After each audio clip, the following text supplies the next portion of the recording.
by asking the question of how do we do that? How do we become laborers? And the answer to that is that we need to get yoked. We need to get yoked to Christ because it is only when we are yoked to Christ that Christ will pull the full weight of perfection for us, will pull the weight of our salvation for us. And as we are yoked to Christ, we can then turn our attention from ourselves and turn it towards others. As we remain yoked to Christ, he teaches us to walk in his will, to walk in his ways, to learn to follow and go where he is leading us, to follow his directions. And he always leads us into his field. He leads us to be his laborers. He leads us to do his work, to scatter seeds. And we learned about what scattering seeds looked like last week. We learned about scattering seeds. While yes, it does refer to having conversations with people about Christ, we learned about something a little bit more practical in today's society, something a little bit more impactful, which is everyday evangelism.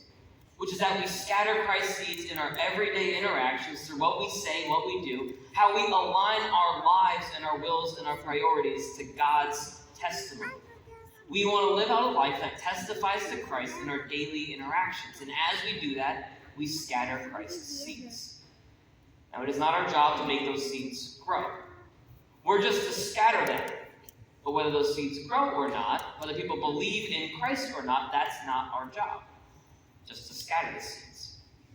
And this leads us into today's message, into today's question, which is this. Well, we have this labor that we're called into, and we are performing this scattering of seeds, but what are the fruits of that labor? What are the results of living a life that testifies to Christ? What are the wages of our work? It's a bit of a tricky answer. It's a bit of a tricky answer because if we look at what we see and observe in the here and the now, and the answer seems somewhat unsatisfying.